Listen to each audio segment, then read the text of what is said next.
everyone and welcome to my channel. In this video I'll be going over what I read over May, what I watched, and what I played. I'll go over what I rated the book, which is 1 to 5 stars, give a spoiler-free review, and then go into depth of what I thought about the book, which will have the spoiler warning on the screen. And with what I watched, I'll give it a 1 out of 10 rating. Let's go ahead and get started. I read 17 books this month and 2 DNFs. The Jacid Heir. I heard about the semi-book controversy where prominently white people were saying they don't connect with the books that don't have a white character as the main character for them. And this book was talked about during this drama. I've heard nothing but great things about this book and wanted to give it a shot. Plus, I instantly got the second book at my second-handed bookstore. The story is Egyptian-inspired and follows a girl named Sylvia, who is the last of her kingdom and makes a deal with the enemy heir to hunt down rebels. I was overwhelmed by the 529-page count of just the first book alone, but I did want to try and give myself a challenge since Ina Morta was 560 pages. And for my thoughts on Jacid Heir, it was okay. I did get bored at a lot of scenes that I just wanted to finish this book, even though it was a little hard with the writing. I didn't hate this book at all, nor did I dislike it. It was just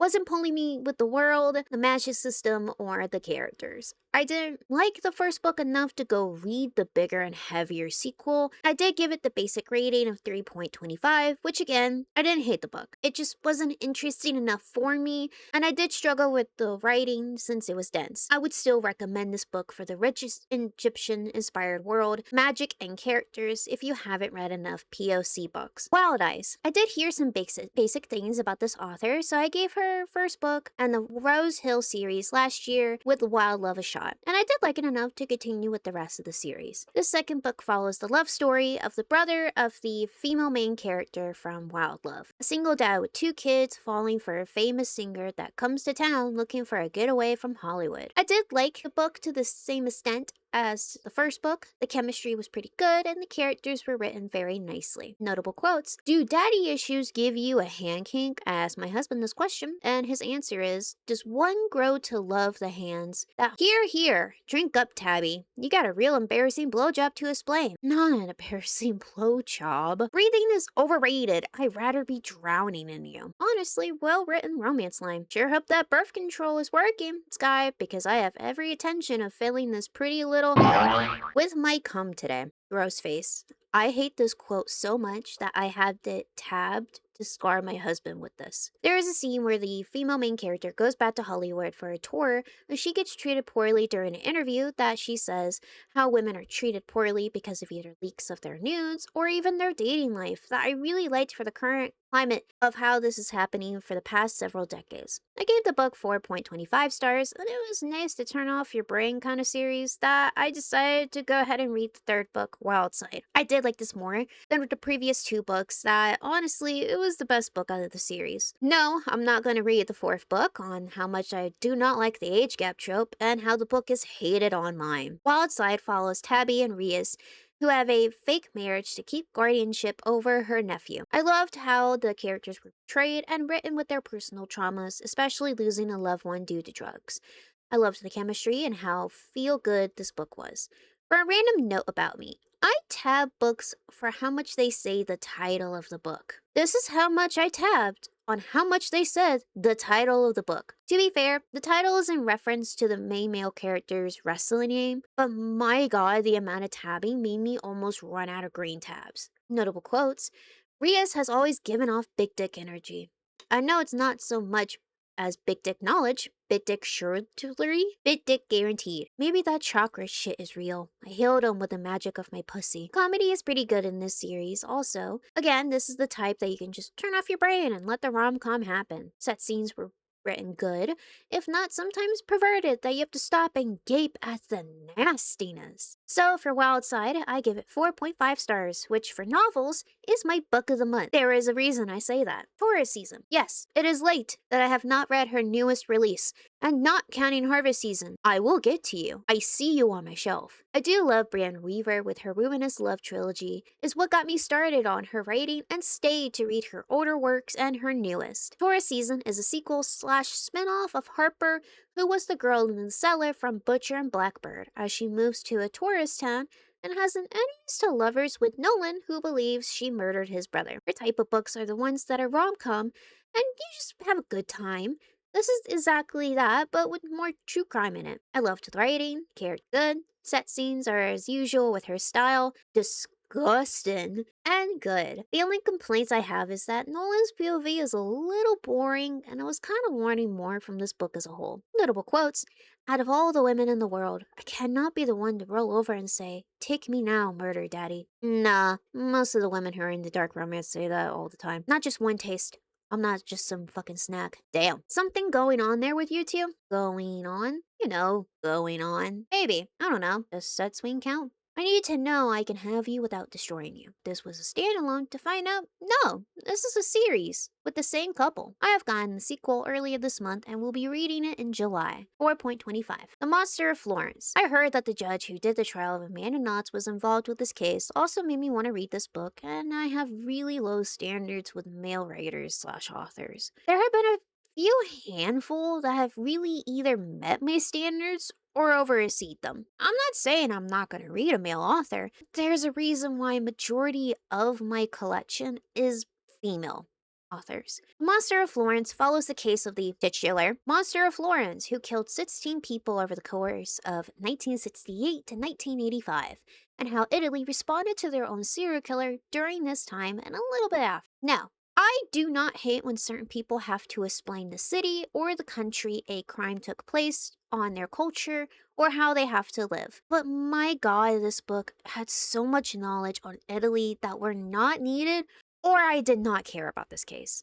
I do not need to know about how the theater is different from American theater. Honestly, if you want to know the details about this case, go watch a YouTube. I did like how they weren't treating the victims poorly in this book like other authors do, but it was a drag to read, and I just wanted to get it over with. 3.25 stars. Game on. This was a disappointment. I had read the previous Into Darkness series last year and had a good time with them. But when I heard that Tyler was going to be the MMC, I did not care enough to read this book. Also, the way that I rated the two books were going downwards in their ratings from 4.25 to 4, which usually means it's really rare for a series to go back up after going down in their ratings. But people were saying that this is her best book ever written, so I decided to read it and regretted it. I didn't care about the characters, especially Tyler, but it was boring and slow till I got almost halfway when the dumbass as I am didn't look at the tags before reading this book. Turns out it's Polly. I'm not into Polly. It's just a thing I don't like, nor sometimes I'm not comfortable in. That doesn't mean you can't read it, nor am I dissing on the book because of this. I just DNF'd it. I am willing to go read her older works because I do like her writing and her chemistry that she makes for her characters. Powerless. This is the last Elsie Silver book I have read for a while until I get to Fever Dream, which I do have. That is not the right word. This is the second book that I have chose to read from her Chestnut Spring series, which is before the Rose series. I liked this book. Childhood Best Friends to Lover is a nice trope that isn't used enough or depicted good enough for me. Same thoughts and feelings as Wild Eyes. Notable quotes: never over being the one to make me realize I have been a puppet. Everyone in my life has treated me like the tiny ballerina inside jewelry bots. Nice to look at and cute to listen to when you're in the mood, but easily shut down away when you have something else to do. You might be wearing his ring, but we both know it's my cock riding in your head. Damn, my pussy is good luck. The Kingmaker. No, the Stanley Cup maker. Okay, second time about talking about a magical pussy in this video. This is written as a group chat. Summer, I think we need to do a boozy brunch. Willa, I'm pregnant. Summer, it's not always about you, Willa. God damn, I fucked that ring right off her finger. This was honestly cringe. I won't be reading any more of her Chestnut Spring series because too much age gap for me. 4 stars. Back to Creepcast. Real quick with Ted the Caver. I knew about the widely considered first ARG, Ted the Caver, ever since I got into creepypastas. I have never listened or read the story personally, so when Creepcast announced as their first anniversary video being Ted the Caver, I was pretty excited. The story follows Ted, who is a guy that climbs into caves for fun with his friends. When he hears about a particular cave that no one has fully explored before and wants to be the first one to do it. The story does get a little boring at times for very short moments, with tense scenes following, especially towards the climax of the story. It is written as a journal that Ted wrote online as a blog post, so you feel like you're reading a dude that you wish you could tell, "Don't go back to that stupid cave, you dumbass." Again, the story is 25 years old at the time of recording and still holds up as a really good horror story that is written not just online, but entirely. I would recommend people go invest themselves into the story before I give my personal thoughts and theories on the story. For the ending, we don't know what's in the cave, nor see it at all. But the way that Ted described on how the rocks were looking and moving and how he was badly injured but still made it out alive, the dreams they were having, and how entranced he and his fellow cave divers were to go back to the cave makes me believe this might be the cave of where Jesus was laid to rest. Look, I'm not a religious person, but I can see some biblical imagery, a little bit, and some tinfoil hatting in this story. But that's just my theory, so 3.5 stars. Demon with benefits. I went back to the Hellbent series with its third book in the series. Although this is a series that there is different couples, which usually means you can pick and choose wherever you want to start or skip. With this series, it's better to start with the first book because of the world building and establishing characters to set up their own book later down the line. This is really prominent with the third book, where it's following right up to what happened in the second book with the twin sister of the previous female main character of that book. I did like this book a little more than the previous two because of the chemistry and the personalities of the main leads. I did love how the MMMC has PTSD even though he's a demon, and the way that a panic attack was depicted during an unexpected time, like how most panic attacks are. I gave this book 4 stars, and to make this more easier, I did read and give the fourth book, Guardian Demon, the same score. The fourth book kind of doesn't follow up from the previous books as heavy as the third did, but still go read the first to understand it a little better. I did love the chemistry and the relationship the main leads had with each other. I did love the little scenes with Luna the dog because I had a dog that looked exactly like her and named exactly the same. Again, this series is a turn off your brain rom-com, but there is some moments of action and more diving into hell from the end of the second book onwards. The writing is good, and set scenes are starting to get a little crazy and porno. But hey, it's fiction and demons. Dungeon Crawler Carl. Yes, after so many people ranting and screaming about this series, I gave it a shot. Even as I was reading this at work, I had so many people telling me it's the greatest series ever. Even my husband was getting recommended on the series too. So as the book lover of our marriage, I read it first to give him knowledge on what's going on. Do I need to describe the plot of a series that is so widely known that it's getting a TV adaptation from the same guy that made Family Guy? No, but I'll basically tell you that it's just Sword Art Online meets Solo Leveling meets D&D meets millennial humor. And that's my main problem. And the main reason I DNF'd this. This has gotta be my hottest take for not just this video, not just the year, but probably my channel. I was vibing up to 30% and started to get tired after 60, to the point of telling my husband if I got one more unfunny millennial joke, I am DNFing this. To list my mental spiral and honestly disgust for this book, red flag number 1, describing a TV host who wears a bug mask and her torso still human but with her boobs out on her desk, her areolas being described as the size of direct TV satellite dishes, and saying in his head, "No wonder this show is so damn popular." Bad millennial joke number 1. A description for an item that is basically a heavier Molotov cocktail. Instead of a cloth wick, it's a torch. Just don't drop it once it's lit, lest you find yourself doing a Joan of Arc impersonation. Bad millennial joke number 2. You have invented a stackable weapon, device, or potion. You will be memorialized for eternity with your name in the dungeon codex. Just don't let it go to your head, Elon. Red flag number 2, a Gossip Girl reference. Red flag number 3, Riverdale reference. And finally, the moment that made me DNF was after having an interview with an orc that they were grossly joking about making fanfics and AI artwork of Carl and the orc having sex. No, it's not for me. Honestly, I'm not touching this series or this author ever again. 2.75. Apothecary Diaries, volumes 6 through 9. I wanted to get back into the manga that I started last year before the 3rd season and the movie came out. I honestly love this series so much that I caught up with the manga that will be shown more in June, that I gave the rest of the series 5 stars. Is it unfair? Yeah, it is. But I wouldn't count these as my book of the month since they're basically just a perfect one for one for the anime. The artwork is pretty and the story is still amazing. Statues. Junji Ito is an author that I can go read his work and never have a bad time. There have been times where his stories are a little boring, but his newest release is still pretty good. If I would have to say a story in this is my least favorite, it would have to be the titular statues. It's not really tense or scary, nor really interesting, but still a good Junji Ito story. Artwork, always great. I will always wait for his newest release to read either in an important time of my life or a shitty time of my life. 4.25. And the last book I read for this month, Unbelievable, or formerly known as False Report. I had watched its adaptation Netflix show Unbelievable when it first came out in 2019. I honestly really liked it and didn't realize that I picked up its original book. Drama is a really good one-to-one adaptation of the book, but the book did have more statistics and the aftermath of how all the women are after this unfortunate time of their lives.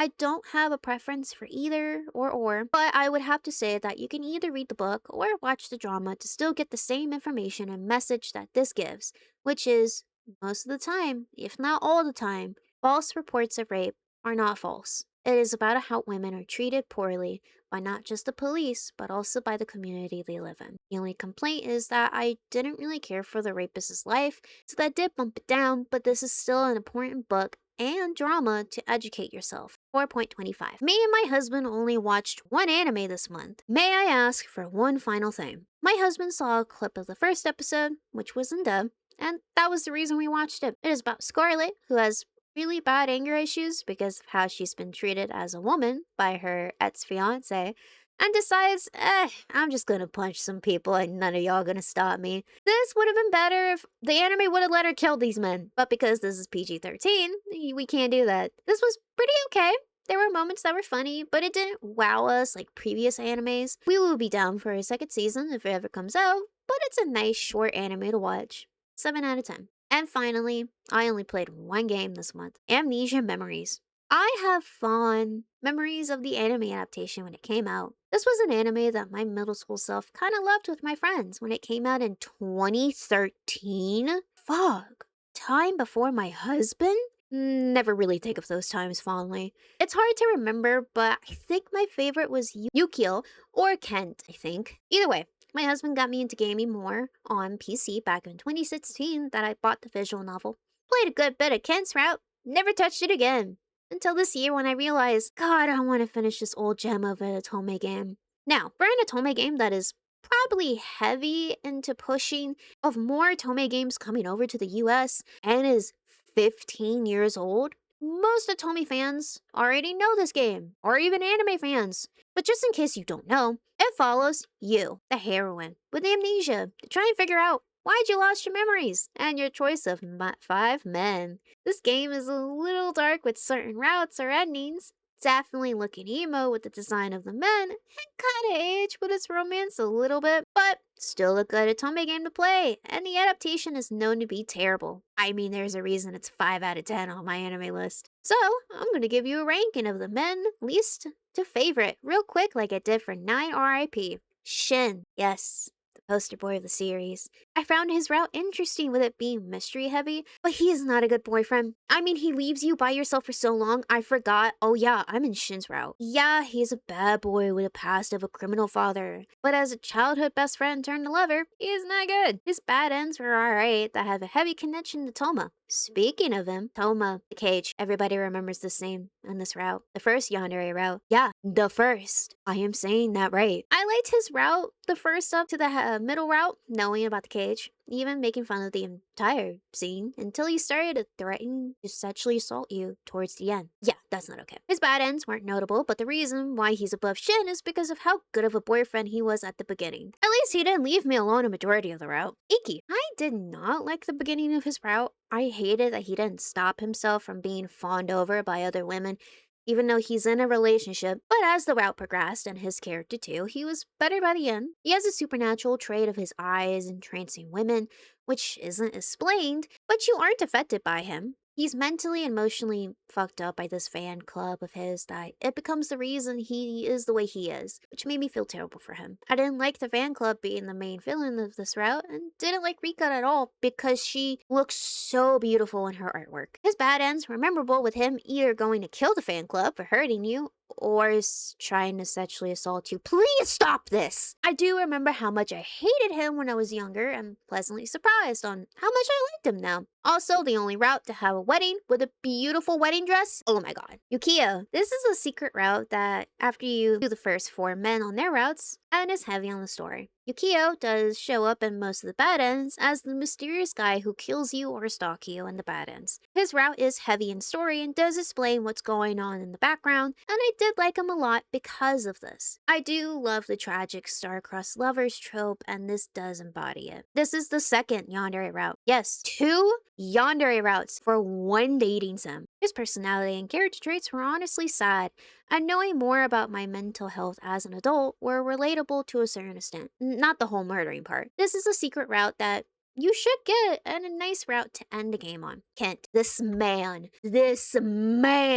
I love this man. I love his route, personality, traits, chemistry. I love a man in STEM. Saying as someone who is married to a man in STEM. He's a bit of an asshole in the beginning, but he opens up to you with his understanding of you, caring about you, with him figuring out about your amnesia, and apologizing towards the end of the route of the reasoning you even got amnesia. Your dog died, and him not being sympathetic. Yeah, there is a red flag to every man in this game, but at least Kent doesn't kill you, abandon you, or try to sexually assault you. The bar is in hell. And that is all I have for this video. Please like, share, and subscribe if you want to see more of these videos. Have a good morning, afternoon, and night.